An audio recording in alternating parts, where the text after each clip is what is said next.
Yo, what's up? It's your boy Connect. Welcome to the first episode of Life After Ball. I have a very special guest with me today, my homie, my day one, 24-hour major. What's up, man? How you doing? Popping, what's popping, man? Welcome, world. Welcome, world. Yeah, 24-hour major, man. The connect, man. The connect, man. For sure, man. Straight from Savannah, Georgia, man. 912.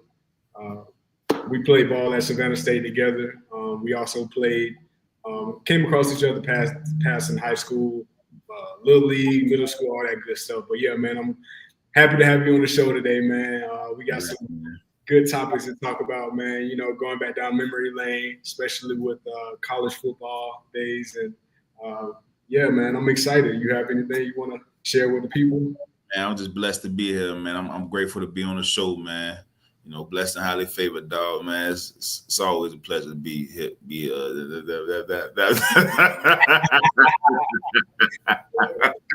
man. Hey, man. You gotta start somewhere, man. You know what I'm saying? Gotta start somewhere, man. For sure, man. But yeah, most importantly, what made you want to play football in the beginning? And did you have a passion for it? Man, the first start, I really didn't have a passion for it, man. I was just always bigger than all the other kids, man. And just growing up the way I grew up, man, I just had a lot of pent up aggression, man. So being able to get out there on the football field, my folks just threw me out there, and being able to run people over and take people's head off and not get in trouble for it. You know, they applaud you for it. Hey, man, something I had to do. And I just stuck with it, you know. Yeah. I definitely understand, man. What was one of the things that like you learned early in the game, like that, as you mentioned, like you can hit people and be physical and it be allowed. What was some other things that you learned early in the game? Just teamwork, man. Like knowing that the person next to me, man, on both sides of me, these my brothers, man, they're gonna protect me and I'm gonna protect them. You know, just finding that sense of, you know, brotherhood in the game of football, you know. Yeah, for sure, man. And, everybody working together for one mission, one cause, and yeah, that discipline and the structure, as we were talking about earlier, that's like so important in those early stages of developing young men. So I definitely like. Everybody had that, man. You gotta want to be better, man. You gotta want to, you know, want better, you know. Right. So tell us a little bit about yourself, your high school, your college, and pretty much where you're from. I know I already said Savannah, but tell them a little bit more. I'm from Savannah, Georgia, man. The port, the Pope, the port, the Pope. I had to say the port the first way because, you know, that's how people who ain't from the Pope, they say the port because we got one of the largest ports in the U.S., man. But yeah, I'm from Savannah, Georgia, man. I went to Groves for 2 years, and I finished all my high school career at Savannah High. You know, Savannah High really not a football school, but when I was there, we was doing our thing. You know. Yeah. They recently won the state, right? They won state for basketball. Yeah, for basketball. Yeah, for basketball. Yeah, we had went to state, but we had lost for basketball. We ended up losing to Johnson, man, 10th quarter, man. That's right. That game was crazy. But really, all them boys, man, they had a pretty good lineup though. Really, it wasn't just team, man. Their whole squad was tight, you know. Yeah, they were good. Didn't I want to say Greg? Greg was. Yeah, Greg. You had Daryl. Yeah, you had a couple of guys out there, man. Yeah. There was a couple of people out there, man. Them folk, man. All them niggas like about 7 foot, man. The guard bringing the ball up 7 foot. Yeah, yes, man. He wasn't 7 foot, but he looked about 7 foot. Yeah, so.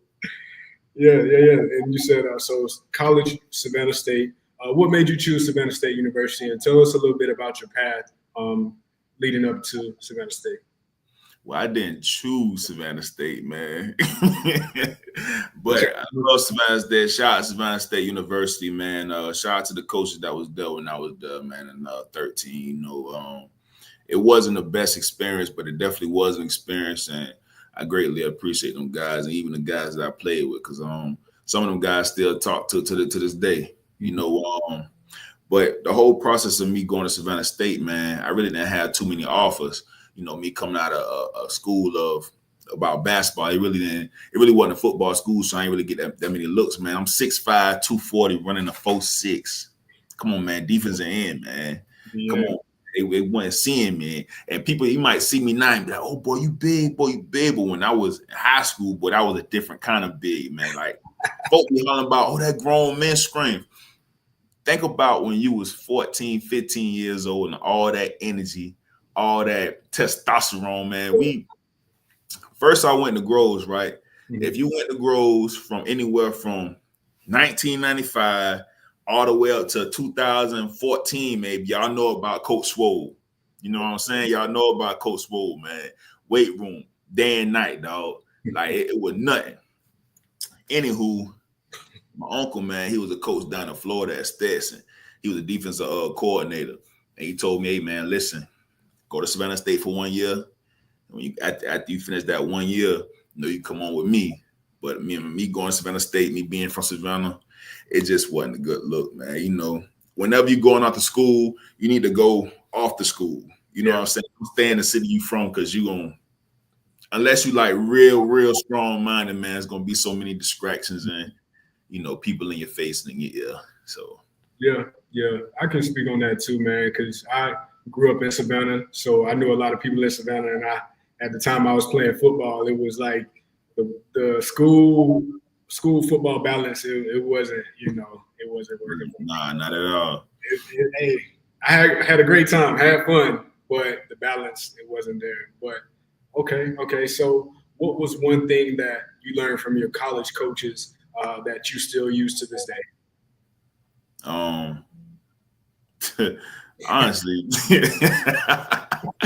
hey, and there's no shade to him, you know, because we really wasn't close like that, you know. Like shout out to Coach Ernest, you know, like like that's what I'm saying. Like these some good guys, but we wasn't close like that for them to really, like, you know, pour into me. You know what I'm saying? Like it was more of a just get you know.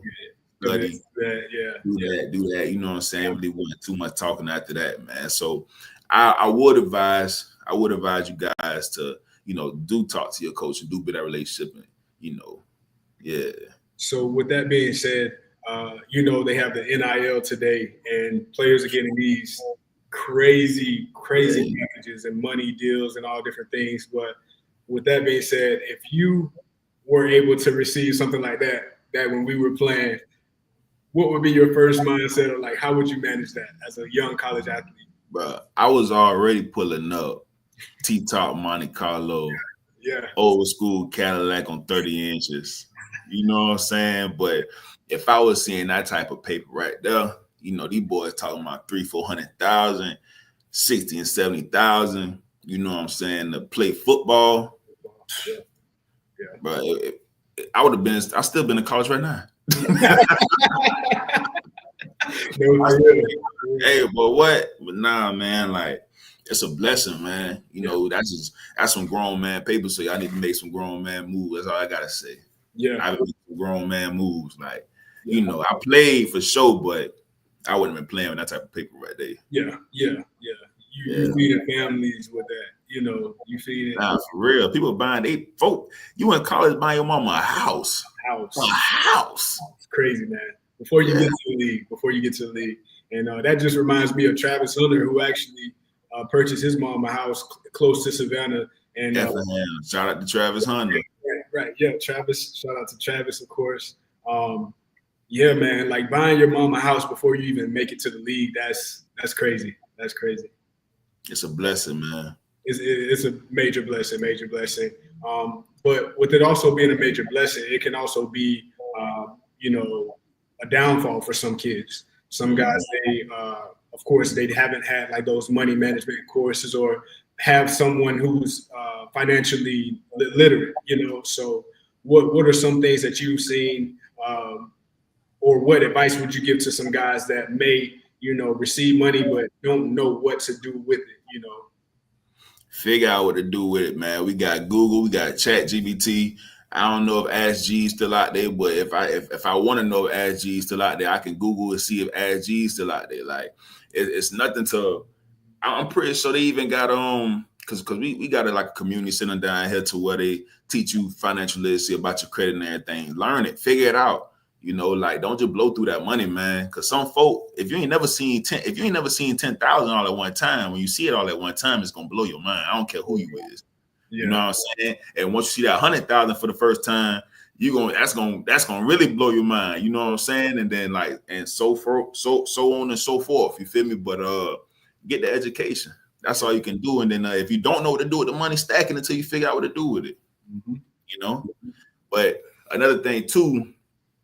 I'm speaking from where I'm at now in life. When you asked me about the NIL money back then, like I told you, I'm already riding on 30 inches, man. Then you got to make sure you got the right folk around you because if you got certain people around you who either want to blow your stash or be like, hey man, invest in me, or hey, buy this for me so I can flip it. You know what I'm saying? Like then you gonna put yourself in a whole nother. So you just gotta, watch people around you, surround yourself around some good people. Really, some people who get money like that, who got the mindset of getting money like that. Cause one thing my pops always told me, man, if he ain't got more than you, it really ain't no reason to be around it because he can't learn you nothing.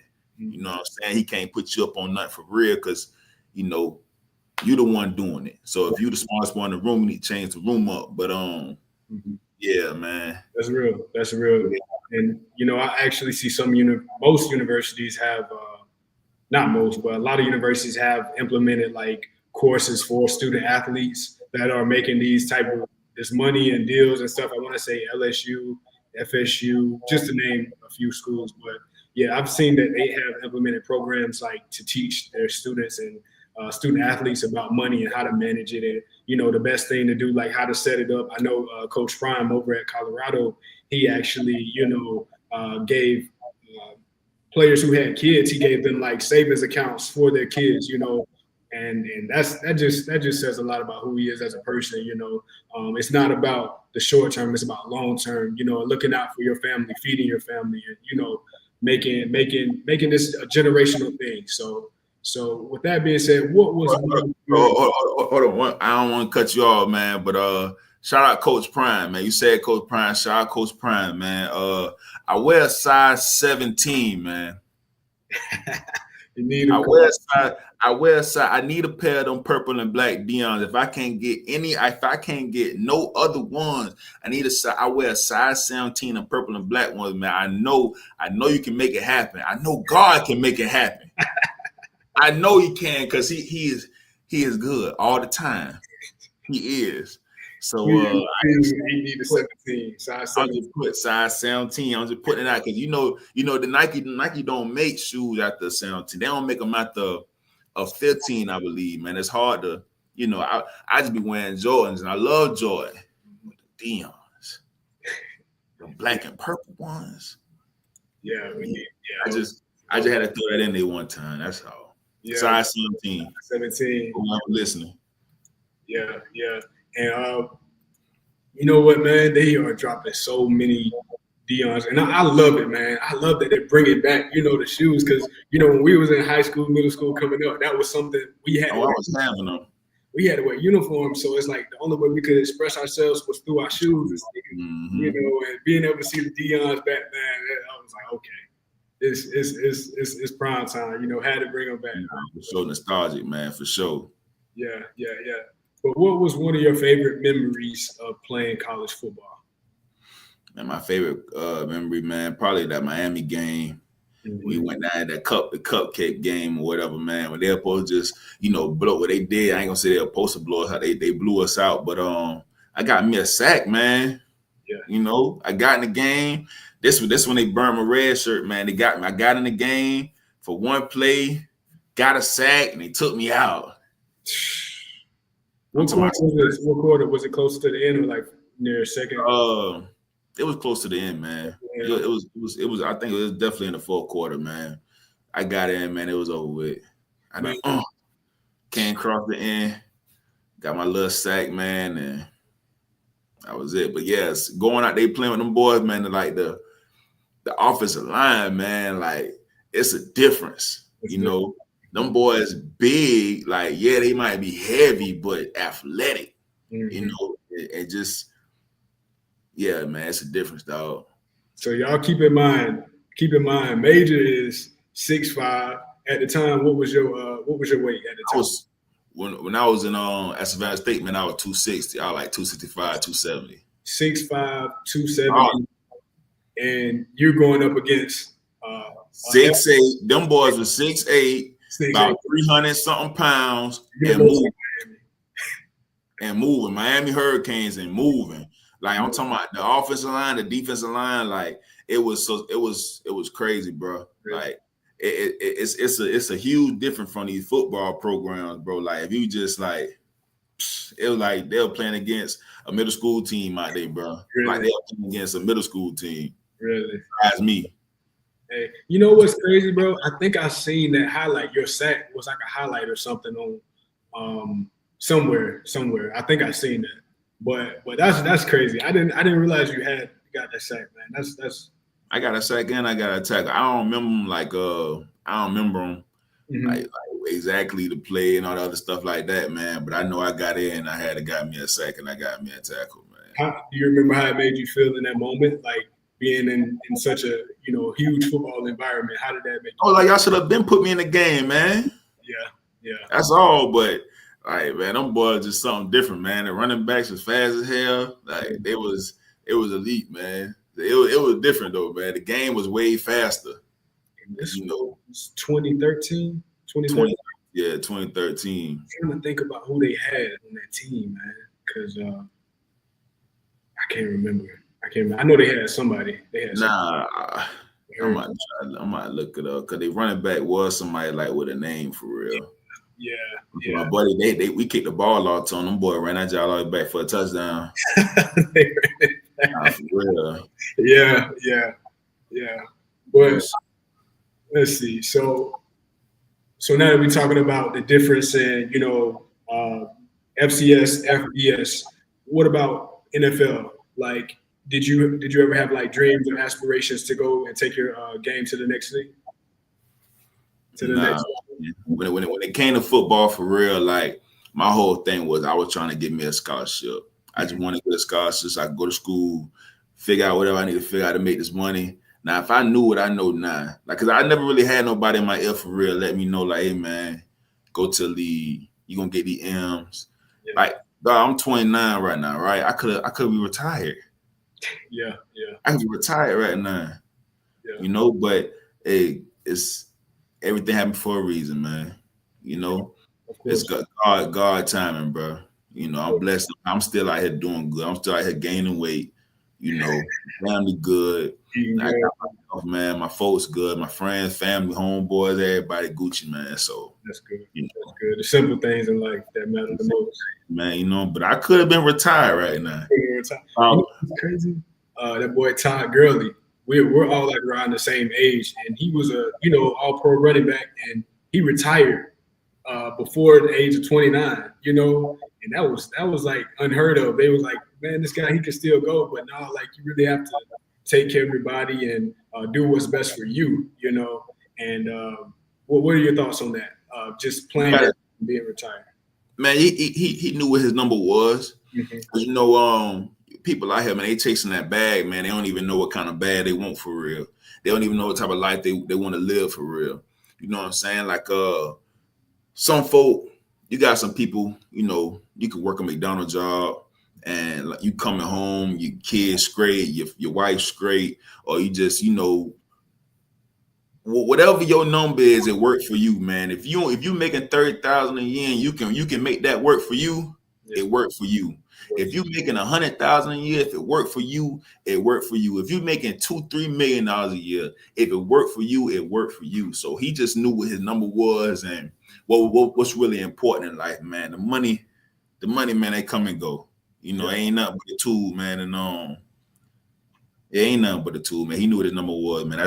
That's something I wish I could have done, man. Shout out to Todd, man. Shout out to Todd Gurley, man. He was a crazy running back, man. Crazy. He was tight, dog. But yeah, I see we have a few viewers. Y'all please drop some questions in the chat if y'all have any questions. Once again, I'm with my homie my day one 24-hour major. We played college football together at Savannah State University. This is the first episode of Life and Ball, Life After Ball. But yeah, most importantly, man, I just want to say thank you for, coming on the show. I hope we can do this again. This is our first time doing it. But yeah, man, did you want to say anything to the people out there watching? Hey, man, y'all may know the plug, but this is the connect. And I'm going to keep stressing that until the whole world know exactly what I'm talking about, man. Y'all might know the plug, but this right here, the connect, man. Like, I've been seeing like the vision, bro, since we first met, bro. That's why we still rocking. You know what I'm saying? Like, we got the same mindset, bro. Sure. We want it. We all in. Gotta get it, man. Gotta get it. And I'm gonna leave y'all with this, man. All it take is all you got. That's it right there. Right there, man. Right there, man. Once again, thank you again, brother. And let's do it again, man. Let's do it again, man. Live stream. Let's do it, man. Appreciate you for having me, man. Yes, sir. Peace.